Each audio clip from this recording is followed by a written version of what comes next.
అందరికీ నమస్కారం. మత సామరస్యానికి ప్రతీకైన ప్రపంచవ్యాప్తంగా కోట్లాది మంది భక్తితో పూజించే ఏడుకొండల వాణి విషయంలో జరుగుతున్న రాజకీయ కుట్రలు చూస్తూ ఉంటే ప్రజలందరూ కూడా తీవ్ర మనస్తాపానికి గురవుతున్నారని చెప్పేసి మనవి చేస్తా ఉన్నాను నేను. గత ప్రభుత్వంలో ఏ విధంగా ఏడుకొండల వాడిని వాడుకున్నారో, తిరుపతి దేవస్థానాన్ని దోయటానికి ఏ విధంగా ప్రయత్నాలు జరిగినాయో, దోచుకున్న వారికి ఏ విధంగా ఆనాటి ప్రభుత్వం అండగా ఉందో ఆలోచిస్తే ఇంత నీచంగా ఏ ప్రభుత్వం అయినా పనిచేస్తుందా అని చెప్పేసి బాధ కలుగుతుందని చెప్పేసి మనం చేస్తాను.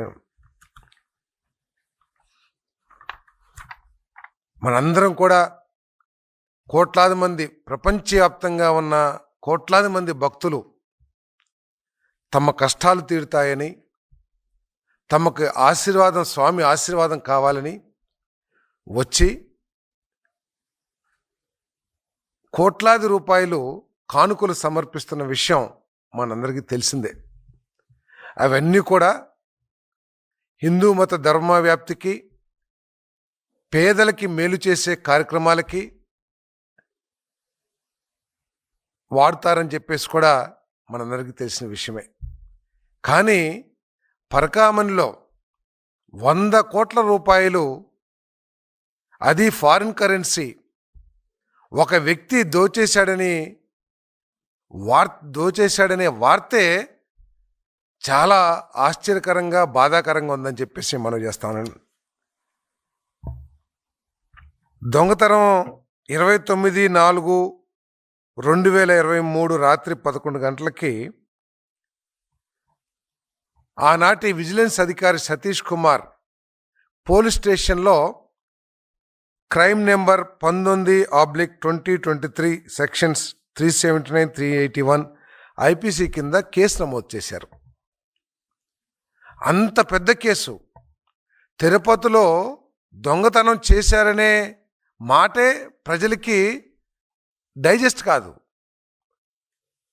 అటు 100 కోట్లు తినేసిన కేసుని ఒక విజిలెన్స్ అధికారి పోలీస్ కేసు రిజిస్టర్ చేస్తే దాన్ని ఏ విధంగా ఆనాటి ప్రభుత్వం హ్యాండిల్ చేసిందో, ఏ విధంగా ఆ కేసుని మరి చర్యలు తీసుకుందో ఆలోచన చేస్తే నిజంగా అసలు ప్రభుత్వం, ప్రజల చేత ఎన్నుకోబడ్డ ప్రభుత్వం చేసే పనా, లేకపోతే దోపిడీ కుట్రలు చేసే, ముఠా చేసే పని అనేది ఆశ్చర్యం కలుగుతుందని చెప్పేసి నేను మనవి చేస్తా ఉన్నాను. మన చిన్న చిన్న దొంగతనాలు చేసిన వాళ్ళకి పెద్ద పెద్ద సెక్షన్లు వేసేసి, చిన్న దెబ్బ తగిలిన వాళ్ళకి హత్య కేసులు వేసేసి, రాజకీయ కక్షలతో రేప్ కేసులు 70-80 సంవత్సరాల మీద వయసున్న వారి మీద పెట్టిన ఆనాటి ప్రభుత్వం 100 కోట్లు చోరీ చేసిన కేసులో అప్రోప్రియేట్ సెక్షన్, తగు సెక్షన్ కూడా చెప్పలేదంటే, లేకపోతే దాని కింద కేసు నమోదు చేయాలంటే ఏమనుకోవాలో కూడా ఒకసారి ఆలోచించాలని చెప్పేసి నేను మనవి చేస్తాను. ఒక చిన్న కేసు జరిగితే, ఒక చిన్న దొంగతనం జరిగితే అతని చొక్కా కాలర్ పట్టుకుని తీసుకొచ్చి పోలీస్ స్టేషన్లో వేసి కుమ్మేసి ఆ నష్టపోయిన వాళ్ళకి ఆ నష్టాన్ని తీర్చే కార్యక్రమం పోలీస్ డిపార్ట్మెంట్ చేస్తుంది.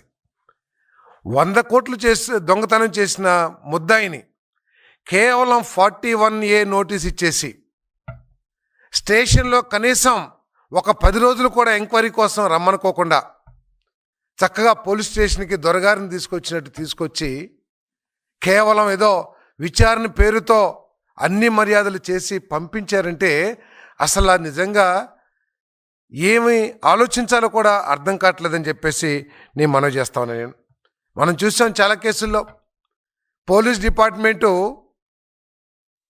ఛార్జ్ షీట్ ఫైల్ చేయకోకుండా ఎన్ని ఇబ్బందులకు గురి చేస్తారో మనందరికీ తెలిసిందే. ఛార్జ్ షీట్ ఫైల్ చేస్తానికి ఎంత ఆలస్యం అవుతుందో కూడా మనందరికీ తెలిసిందే.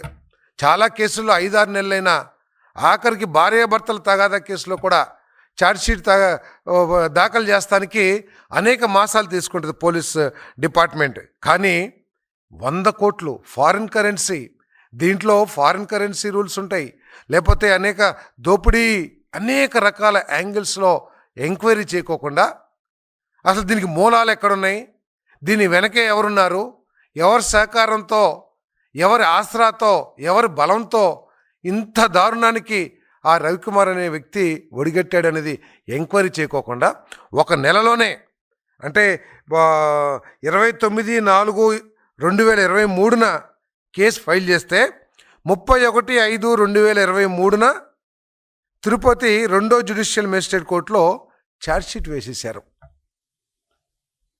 ఒక్కసారి ప్రజలందరూ కూడా ఆలోచించాలి. చాలామంది చాలా రకాలుగా పోలీస్ కేసుల్లో ఇన్వాల్వ్ అయ్యి ఉంటారు. అంటే భార్యాభర్తల కేసో లేకపోతే ఇంటి పక్క వాళ్ళ కేసో. ఛార్జ్ షీట్ ఎంత ఆలస్యం అవుతుందో ఒకసారి ఆలోచిస్తే, నెల రోజుల్లో ఏ విధంగా చేసింది, దీనికి డైరెక్షన్ ఎవరు, ఇవన్నీ కూడా ఆలోచించాల్సిన అవసరం ఉందని చెప్పేసి మనం చేస్తాను. అంతేకాకుండా 31/5/2023 జూన్ 1, 2023 ఫిర్యాది సతీష్ కుమార్ ముద్దాయి రవికుమార్తో కలిసి కోర్టుకు వెళ్ళి ఈ కేసు రాజీ పడుతున్నామని జాయింట్ మెమో ఇచ్చారు. అసలు వీళ్ళు సతీష్ కుమార్ ఎవరు రాజీ పడటానికి? 100 కోట్ల భక్తుల మనోభావాలకు సంబంధించిన కేసు. దీనికి సతీష్ కుమార్ ఎవడు రాజీ పడటానికి? ఆయన సొంత ఆస్తా, లేకపోతే ఇప్పుడు పదే పదే మాట్లాడుతున్న కరుణాకర్ రెడ్డి గారు ఆస్తా ఇది? రాజీ పడి సరిపోనీలే అని చెప్పేసి రాజీ పడటానికి? దీన్ని మనోభావాలకు సంబంధించిన విషయం. భక్తులు ఇచ్చిన కానుకలు అవేదో ఎవరో వైసీపీ నాయకుల ఆస్తులో లేకపోతే సతీష్ కుమార్ ఆస్తిలో కాదు. ఇది వేలాది మంది, కోట్లాది మంది ప్రజలు వేసిన కానుకల్ని దోచేస్తే మీరు రాజీ చేసుకుని దీంట్లో ఏమీ 100 కోట్లు దోపిడీ జరిగిందని చెప్పేసి అందరూ చెప్పుకుంటున్నారు. టీటీడీలో చాలామంది చెప్పుకుంటున్నారు. దానికి ఒక 14.5 కోట్ల రూపాయలతో రవికుమార్కి సంబంధించిన ఆస్తుల్ని టీటీడీకి రాసిచ్చేసి ఆ 100 కోట్ల దోపిడీని మాఫీ చేస్తానికి ప్రయత్నం చేశారంటే ఇంతకంటే దారుణం ఒక ప్రభుత్వం చేయగలదా అని చెప్పేసి నేను ప్రశ్నిస్తా ఉన్నాను నేను. అది కూడా బోర్డు మీద దీంట్లో ఏం రాశారు? రవికుమార్ గారు టీటీడీకి దానం చేసిన ఆస్తి అని చెప్పి రాశారు. ఏంటి దీని వెనకాలంతా కూడా ఉన్న తతంగం ఏంటో ప్రజలంతా కూడా ఆలోచించాలని చెప్పేసి మనం చేస్తాను. ఇది అసలు ప్రజల చేత, ప్రజల కోసం ఎన్నుకోబడిన ప్రభుత్వం ఇంతకుముందు, లేకపోతే వారి కోసం ప్రజలు ఎన్నుకున్న ప్రభుత్వం? ఒకసారి ఆలోచించాలని చెప్పేసి కూడా నేను ఈ సందర్భంగా తెలియజేస్తా ఉన్నాను.